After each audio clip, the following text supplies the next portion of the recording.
Smash the fucking like button, boys. Let's fucking go. Happy Friday.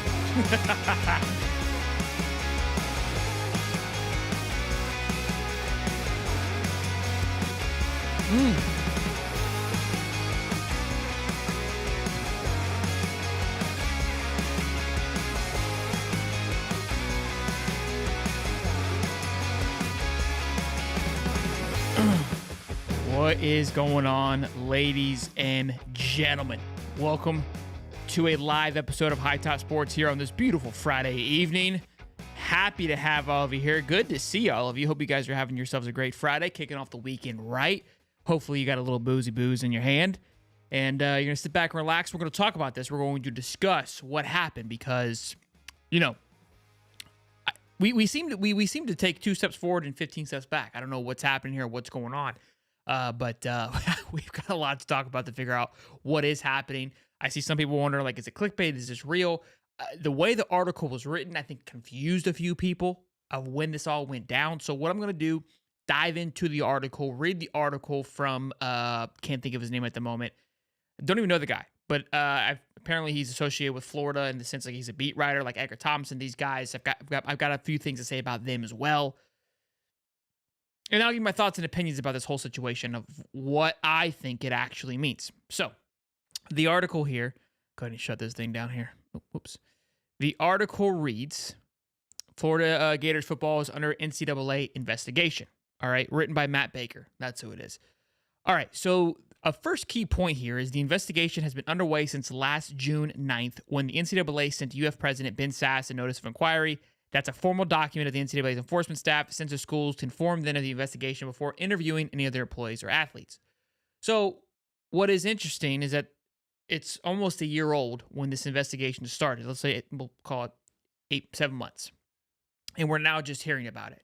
Now, I know how things kind of be released, you know, at a certain time, but when you get further down the article, you'll notice that they've known about this for a while. So why today? Why wait until an hour after we get Dante Robinson to commit? You want to drop some negative news? That part is besides me. I don't know.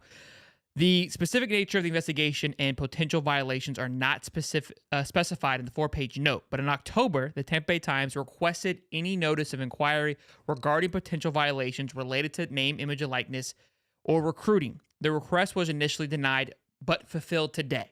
So before I go any further, you could say, oh, well, that's why they were waiting, because they were doing their due diligence and investigating the investigation to make sure they reported on it properly. Fair. Okay, I'll give you that. But here's what was released today, which is why this was broke today. In quotes, we have been and will continue to cooperate with the NCAA, Gators spokesman Steve McLean said. We hold ourselves to high standards of excellence and integrity on and off the field because we follow NCAA policies about maintaining confidentiality. We are unable to offer additional comments. Okay. The investigation comes as NCAA enforcement tries to keep up with the quickly evolving spaces of recruiting and name, image, and likeness. The Gators were at the center of the space last year with an 8-figure NIL dispute involving blue chip stock quarterback Shane Rashada and the third-party Gator Collective. Rashada initially signed with Florida, but then ended up at Arizona State, where he started 2 games as a true freshman and was dog shit. That part is in there. I added that ad-lib. So my point is nothing was... I guess the only thing that was released... Let's go back up here. The request was initially denied, the request for the 4-page note, but was fulfilled today, and then this is what he gives us as a quote. Doesn't give us the 4-pager, doesn't give anything, and then he goes, so what people got confused is because then he refers back to in December 2020, the Gators were sanctioned by the NCAA in a separate case. They received a 1-year probation. So some people were saying like, oh, this is an old article, you're just bringing up bad news. No, he's just trying to say like, hey, Florida has a reputation or Florida has a history of it. It happened also back 4 years ago when Dan Mullen was there, etc. So that honestly is just him trying to fulfill probably the amount of words he has to put into the essay for it to be submitted, because this could have been said in a tweet. That's where I'm starting to gather as well. Now, we all know that FSU just got canned, just got the caboose for actually cheating, not just an investigation, actually was convicted of their cheating. How I see this thing kind of playing out is, look, when it all went down, when the whole Jaden Rashada situation exploded and they were like, hey, 13 million is getting passed around to this kid, it was everywhere. Everywhere. Everybody and anybody it was all the way up to ESPN, New York Times. It was everywhere. We couldn't get our name out of the news last year, which led to the disbandment or whatever of the Gator Collective. Like, it basically just went away not because there was any rules broken, but simply like our whole image is tainted now. This entire thing is we can't continue to function underneath this name because it's got a stain on it, and we'll never get rid of this stain. So they cleaned up, closed doors, and we're working with the Florida Victorious, obviously, and things have been moving smooth as can be. It's ran a little bit differently, and obviously this is what happened to Florida State. They've got two collectives as well. Their Rising Spear Collective is the one that had the original issue, and what's funny about that, what happened with them is, again, these things happen more than probably we even realize, these investigations, because somebody makes a claim, they go and investigate. You got two parties to this.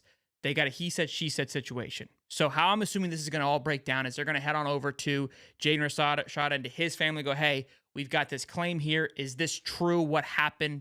Blah, blah, blah, blah, blah. They give their side. They then have to come to Florida's side and get their perspective of the situation.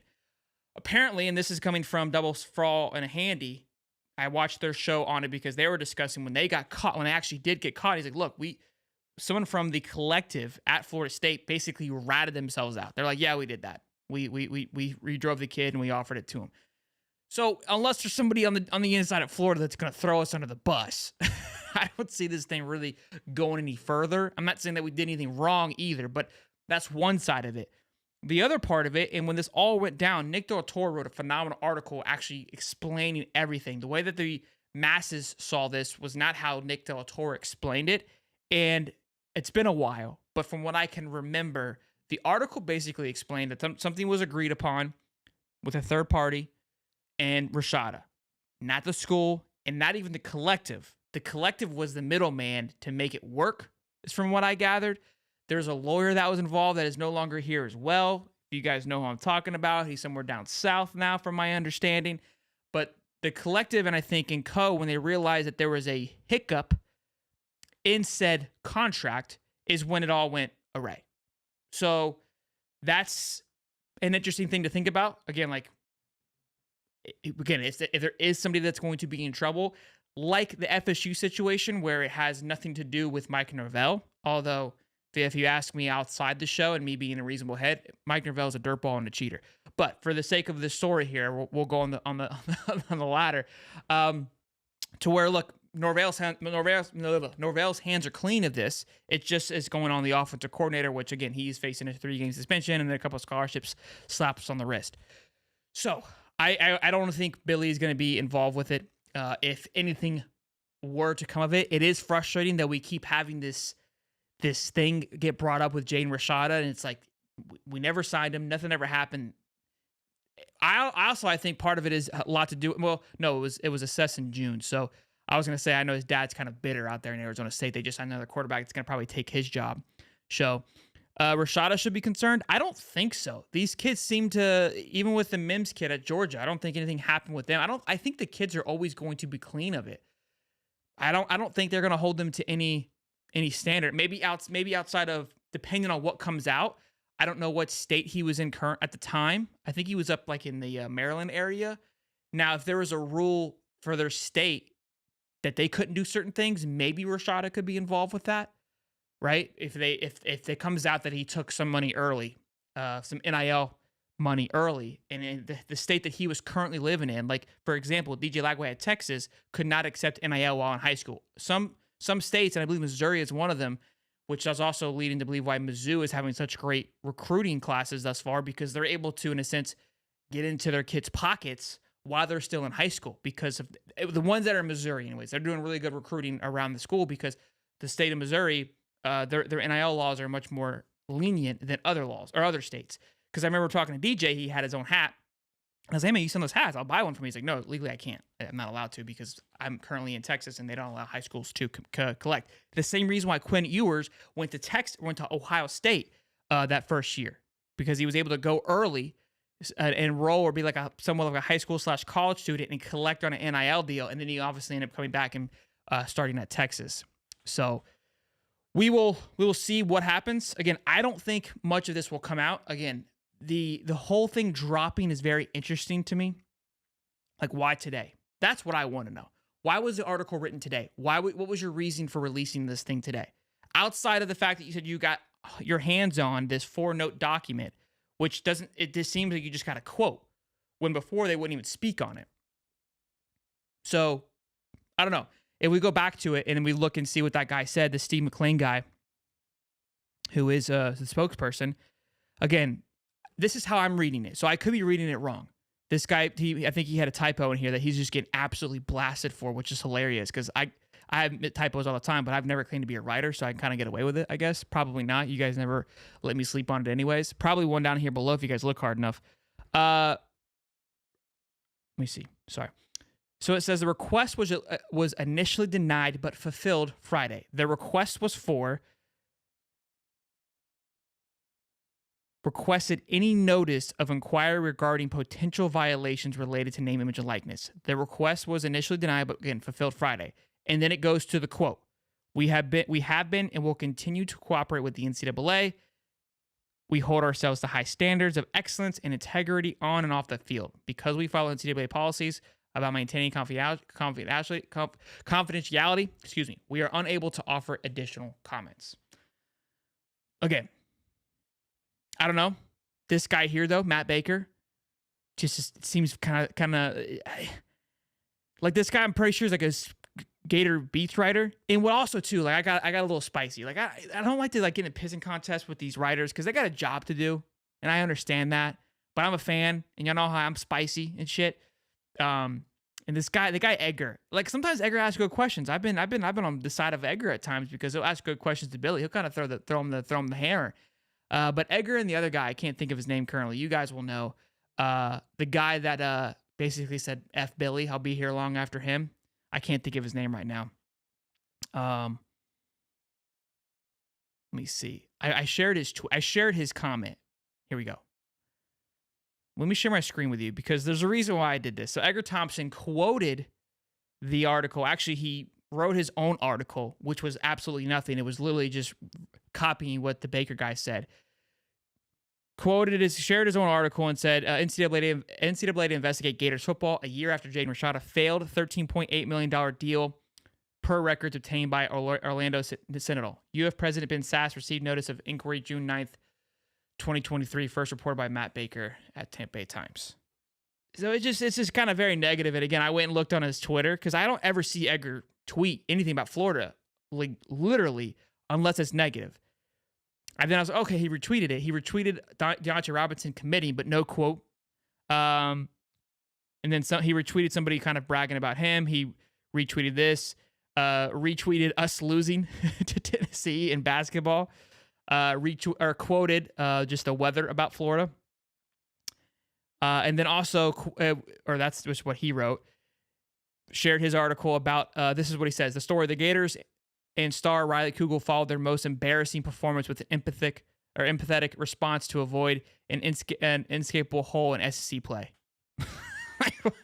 Okay.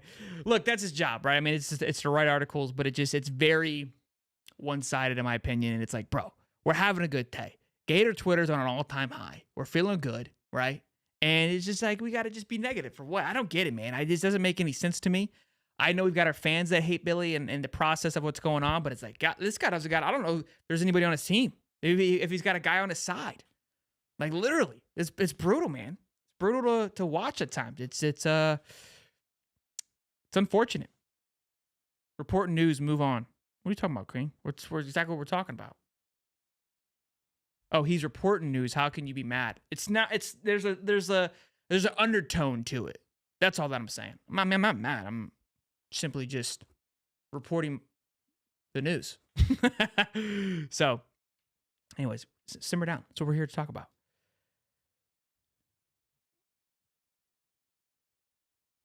I'm more concerned about beating UCF this season than this Rashada garbage. Look, I mean, I know we're sick of hearing about it, dude. It sucks. Again, it's just like I was looking forward to having like a kind of an uppity Q.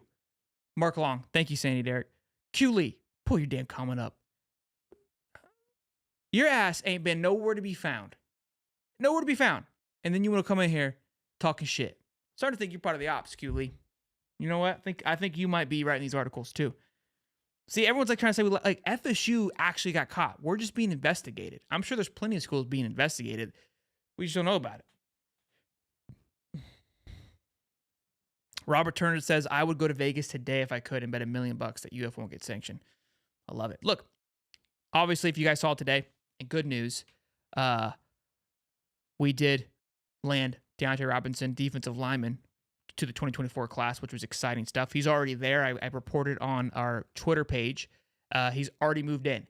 This leads me to believe that the crystal ball for Jameer Grimsley is pretty lock, given the fact that he's probably there too. That he's probably already moved in as well, especially because he entered into the portal, meaning that he's able to enroll into class, or he needs to be enrolled into class. So the fact that the thing was that the crystal ball was at a 75% leads me to believe that there, again, it's already a lock. It's not a feeling. It's he's there. He's already living on campus, because Deontay Robinson's crystal ball, I think, happened a few days ago. And when he went live on his Instagram, he's like chilling at the hotel. Like, I don't think he just got there today, but could be wrong. But I think these guys are locked and loaded in there. Let's see here. UF likely began legit damage control over Rashada early on. Yeah, and that's another thing too, man. I think, like, again, I think the whole reason the whole thing fell apart is they probably saw, hey, this is way too shady. But I don't know how far they got into it. But we'll see. Yeah, Q be hating sometimes, bro. I mean, it's all the time. But I don't see him when we're talking about good stuff anymore. I don't know. He'll come around come football season, boys. He'll come around by football season. Let's see here. Connor Stallions is in the chat. Says name the wins. I don't know what we're talking about. But over 400 people in here, guys. Be sure to smash the like button and subscribe. Good to see you here on this beautiful Friday afternoon. So we'll see if the Jameer Grimsley, there's been some murmurs in the boards and whatnot, and some chats that I'm in that it could be announced tomorrow. So if it is announced tomorrow, you know, we'll be rocking and rolling here with our spacesuit, ready to rock and roll. Rashada and the old Gator collective haunting us. You ain't lying, man. Look, when the whole Jay Rashada, like I said earlier, when the whole Jay Rashada thing basically happened, I was like, look, this is going to, it's not going to just go away quietly. Like, you don't just have this like $13 million deal, which that caught everybody's eyes in the first place. Like, were we just throwing $13 million at high school players? Remember Chris Dorian? He came on the show after the fact and was like, it's crazy to me that we're even having this conversation to pay him $13 million. It even came out, there was details about the deal, about it, like, hey, you've got to go and sign 4 autographs per year. You've got to stay on campus. You have to do, like, there was actual like legal requirements of the deal that came out from this. So, which again, none of this, from my understanding of how the NIL is working, is illegal.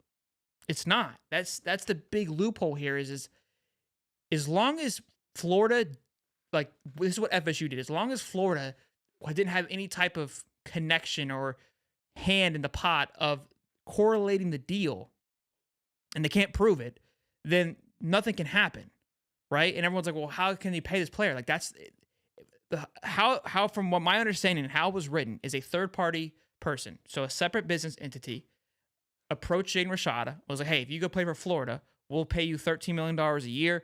Here's what you have to do for us to make it an NIL deal, and we're good to go. Cool? All right. Now, was there conversations with that guy and other coaches? Maybe. I don't know, right? That part is what everyone's doing. Essentially what happens is like what the talk is a coach will go to a booster, right, and say, hey, I want here, not even say anything. They just hand him a napkin, right? Like, hey, man, hey, good to see you. It's been a pleasure. Hey, don't forget to throw that napkin away when you guys leave. And on the napkin has this hit list of players that they're looking for, right? And now that person, essentially, the NIL guy, the big wig, makes his rounds, makes his phone calls, makes his text. Hey, Jaden, saw you visited Florida the other day. Did you like it? What'd you think? Okay, you like Billy? Awesome. What are we thinking? What's business? What are you trying to do here? What are you trying to accomplish? I know Billy's got you. He was fond of you from what I've heard, from what I've read in the articles. Follow 247 and the On 3 guys. They say a lot of great things about you, man. What do we need to know? That's it, right? Everybody's hands are clean, right? And so that's the way of the land. That's just how it goes. So how much of this is going to tie back to it? Again, FSU, the reason it being is because they directly correlated there was no handoff of the napkin. He drove the kid there, and that was where they got the coach pinned for it because he was part of the handoff to the NIL. It wasn't even the fact that it was the deal that was happening. It was how it came to be. I agree. Probably was Rob Sale's fault. No, I'm just kidding. I'm kidding, guys. Don't yell at me. Here. Well, I do want to get your guys' thoughts, though. I'm thinking about streaming the UFC fight on our Discord. So if you're a Discord member already, you're good to go. But basically, we have like a little chat room where I can stream the show for you guys, stream it for you. If there's anybody that isn't a member, if you become a member, you'll be able to view that. But I want to know from people that are not members, but also members, would that be something you'd be interested in? So let me know down that in the comments. That'd be great to know. If you guys would enjoy that. All right, let's see here. Let me read a few comments before I head out. Good to see all of you again. Sunbelt Billy strikes again. All right. Rumor is they're going to use this to fire Billy with cause, then hire Nick Saban, and Saban will hire him back as an offensive coordinator. I like the move. NIL, the death nail of college football. It's an ugly one, to say the least. It is an ugly one. All right, you guys are just arguing with one another. Justin Bridge says yes. Okay. Stream it. Okay. David says I'd sign up. All right. There you go. Word, y'all sign up and support. And hey, smash the like button. We got almost 500 people in here and not even 100 likes yet. Is Grimsley a transfer or recruit? People keep asking me this, and I think he's going to be considered a transfer. I honestly don't know because he wasn't released of his letter of intent. DeAndre Robinson was, and the only reason this matters is two reasons. One, he burns one of his transfers. Well, that's already going to happen. It just, what class is it going to affect? Is it going to apply to the 2024 recruiting class, which will just make people sleep better at night? Or is it going to only be affecting the overall class for 2024? Ultimately, it really doesn't matter unless we're keeping tabs of like we finished 13th or 11th. That's the only thing that really matters here. But I don't think it's going to be a recruit technically, because let's say he did this in May, that second portal cycle. I don't think he'd be a recruit anymore because he had been enrolled for a couple of semesters. And although he hasn't necessarily gone to class yet at Alabama, he's been enrolled. So I think it's going to count as a transfer, not as a recruit.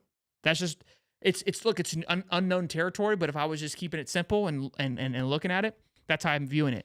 Also, wild thing happening here. Next Thursday we're gonna have Ty Hayes on. He's a big Bama guy because dude, what's happening with Bama is just insane. How it's all breaking out. But I do want to pick his brain a little bit. Julian Sand, the number one quarterback in the country, the best we've ever seen, is entered into the portal, was favored to go to Ohio State, but I guess they've got a couple of quarterbacks on staff, so Ohio State is kind of pulling back now.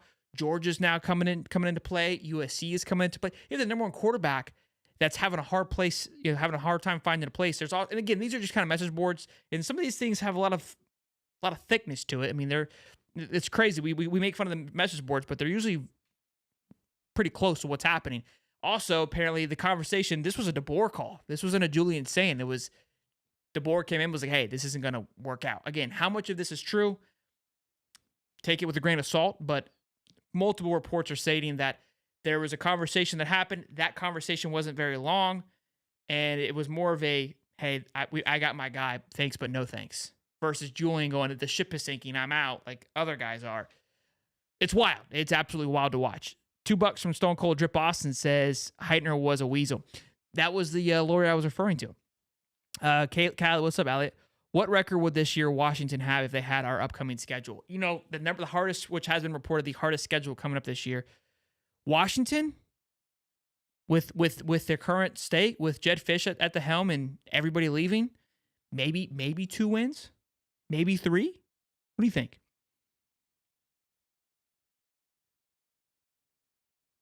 He'll land at OSU. Okay, we'll see. Oh, Bill O'Brien.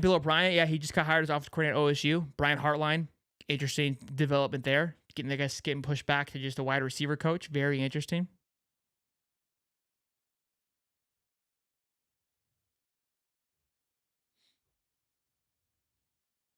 Why FSU fans in a live stream about Florida Gators? Because they love it here. They love us. You know what I mean? They love us. I don't even see any FSU fans in here. Is Antonio an FSU fan? Is that the FSU fan?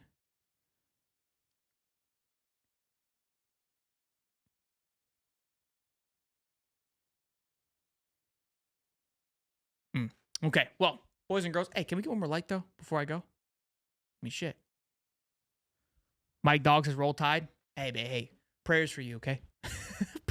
Prayers for you in your low tide, bud.